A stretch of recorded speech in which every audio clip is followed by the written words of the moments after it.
Guys, have you ever noticed how some truths stay buried until they can't be hidden anymore? Now, for decades, America has sold, or rather it has told one story about poverty, a story built on stereotypes shaped by politics and sold to the public like fact. People were told that welfare, food stamps, and government assistance were for lazy people, that poverty had a race, a look, and even a zip code. But what happens when that narrative collapses? Well, recently, as cuts to the Supplemental Nutrition Assistance Program, or SNAP, or better known as EBT, take effect, something unexpected is happening. The reality behind who actually depends on welfare in America is being exposed. And here's a twist. It's not just the groups we've been conditioned to blame. It's poor white Americans, especially those living in red states, who are now realizing they rely on the very system they once criticized. People frequently claim that immigrants and poor black families are living off the system. They're on welfare. They're mooching. But here is the truth. The majority of people on public assistance in the United States of America are white, and most of them have jobs. They just don't make enough money to survive without a little bit more because wages are low, rent is high, a lot of jobs don't come with benefits anymore. You can't have a job without a cell phone. You can't even find a job without the internet. But it's not poor people who are eating up the most dollars in public assistance. Nope, it's the middle class. It's people who can take mortgage deductions and, of course, corporations cashing in on subsidies. But nobody calls that a handout. SNAP, Medicaid, housing assistance, those aren't loopholes to help billionaires save some more money and line their pockets so that they can get more yachts or whatever they do with it. They're lifelines for millions of people. And here's the kicker. Those programs keep all of us safer and more stable. If you're mad that someone's getting help, maybe just look at why they need it, not just who they are. Am I a bad person because I got a little smile on my face when I found out that 42% of the people that receive SNAP benefits are white people in red states?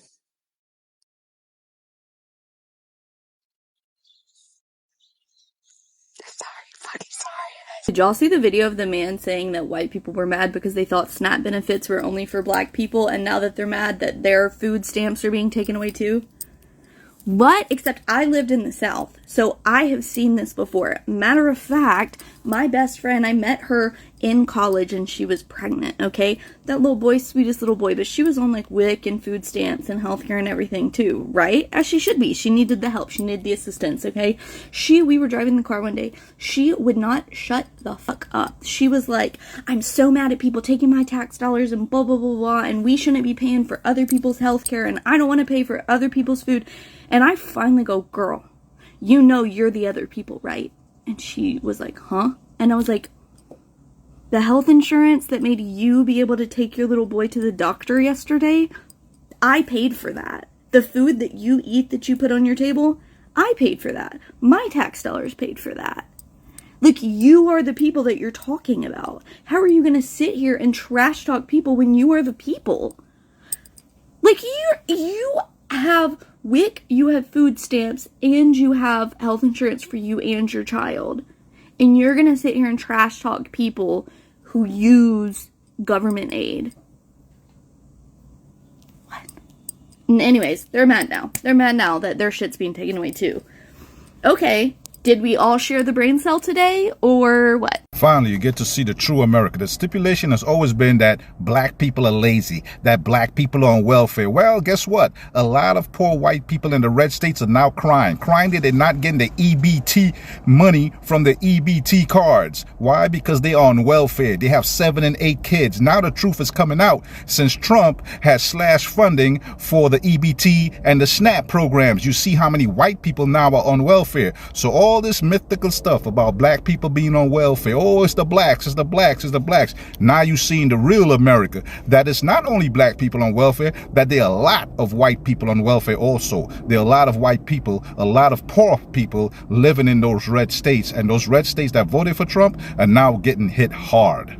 I want you all to mark your calendars because come November 1st, if SNAP and EBT benefits are not made available, oh, there is going to be a group that is going to spectacularly crash out online and in the media.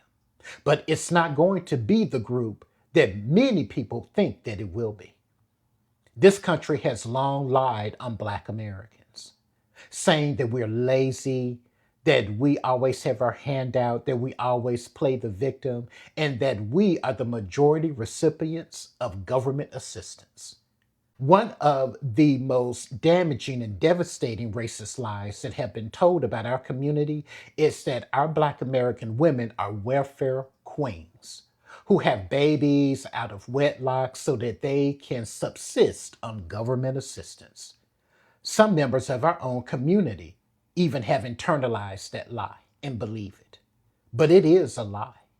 Black Americans, the majority of us know that we are the group that is the exact opposite of all of those racist lies.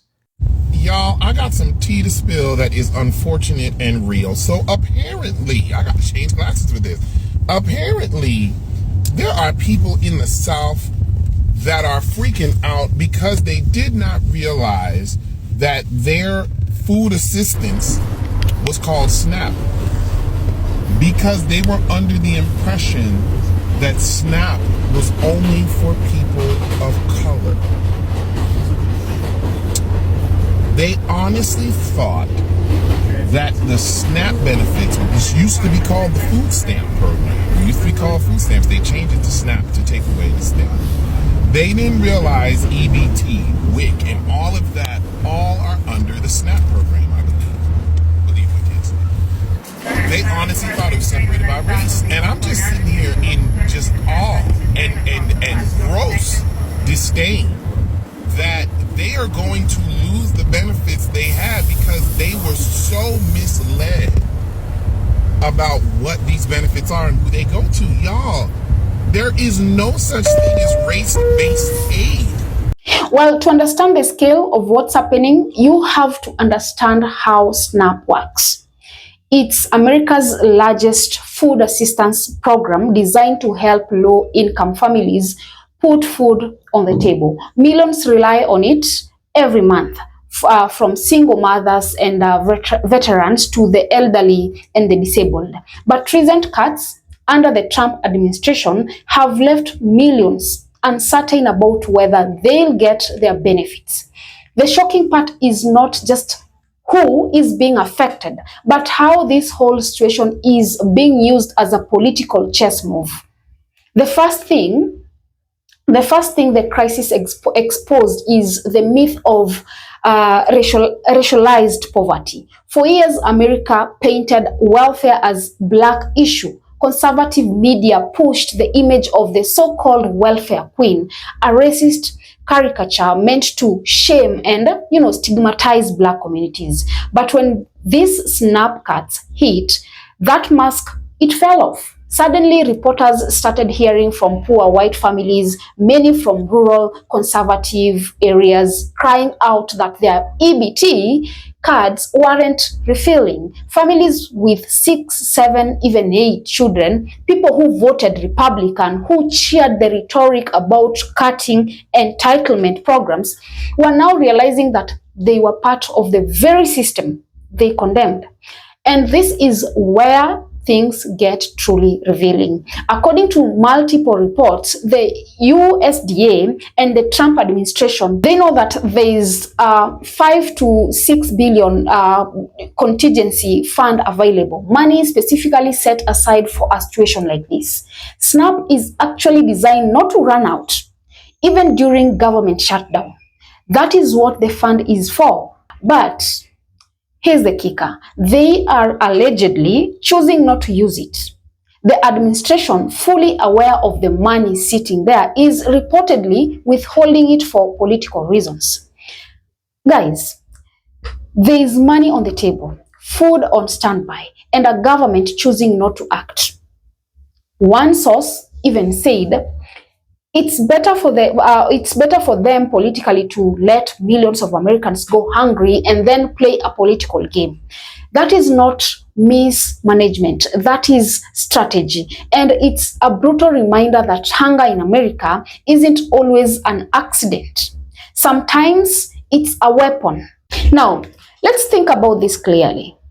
If a government knowingly lets children, disabled people, and the elderly go hungry while sitting on billions of dollars in emergency funds, that is not just policy failure. That is, moral failure. And yet, this isn't just about one administration. It's about a much larger truth that in America, poverty has always been political.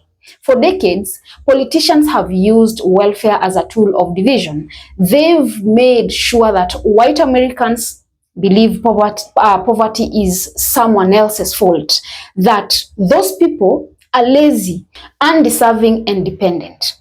It's one of the most effective psychological manipulation in the US, in the US political history, because when poor black people and poor white people see each other as enemies, the system, it never changes. But this SNAP crisis, it's exposing something that scares politicians on both sides. The reality that poverty is universal, that the real America, the one politicians pretend to champion, is filled with people of all colors struggling to survive. The irony couldn't be more painful. The same red states that voted for the policies cutting their lifeline are now the ones crying out for help. These are people who believed welfare was for others. Now they are realizing too late that welfare was for them too. And instead of empathy, they are being met with silence. Meanwhile, the media hardly talks about it. There is little coverage of the fact that SNAP is being used as, political bargaining chip, even though there is money available to prevent hunger. The focus stays on political drama, not human suffering. But let me say this. Make no mistake, this isn't abstract. It's not numbers or charts. It's people, real people. A disabled veteran who can't afford groceries, a grandmother, raising her grandkids, wondering how she'll feed them next week, a child going to bed hungry because the government decided to make a point. These aren't Democrats or Republicans. These are Americans. And this is where the conversation needs to shift from politics to human. When hunger becomes part of a campaign strategy, that is when democracy loses its soul. Because the moment a country starts treating food, basic survival as political tool, it's no longer about leadership, it's about control. Think about that, hunger as leverage. And this is where it gets deeper. If you keep the population desperate, if you keep them struggling to survive, you don't need to control with force. You don't need to control them with force. You control them with fear. You keep them busy fighting each other while the real power stays untouched. The SNAP issue isn't just about missing benefits. It's about how power maintains itself. It's a mirror reflecting a country where millions go hungry, not because there is no food, but because someone in power decided it's better politically to let them starve. And that is not a system built on freedom. That's a system built on manipulation. The saddest part is many of these people suffering right now still believe the systems works for them. They've been convinced that others are the problem. Immigrants, minorities, liberals, anyone but the people actually making the decisions. But hunger doesn't care who you vote. It doesn't care what race you are or what flag you wave. When your fridge is empty, you realize politics doesn't fill plates. Policy does. So maybe this is the moment This exposure is what America needs, a wake-up call. Because if there's one truth emerging from all this, it's that the poor are not each other's enemies. They've just been made to believe that by the people who profit from division. If America truly wants to fix poverty, it has to stop treating food as privilege and start treating it as a right. It has to stop blaming poor for being poor, and it has to hold leaders accountable when they play politics with anger. The SNAP funding controversy is more than a budget issue. It's a reflection of how broken the moral compass of leadership has become. So as we move forward, remember this: there is enough money to feed everyone. There is enough food to end hunger. But hey, there is not enough honesty in politics to make it happen. And until that changes, the cycle will repeat again and again with the names, new parties, but the same victims. The poor, the forgotten, the hungry. That's the real America. Not the one on campaign posters, but the one at the checkout line, wondering if the EBT card will work this time. And if that doesn't make us question everything we've been, told about land of opportunity, then maybe we are not as free as we think we are. Guys, drop a comment below. Let me know. What are your thoughts about this? Also, remember to subscribe, like, and share as well. And until next time, bye-bye.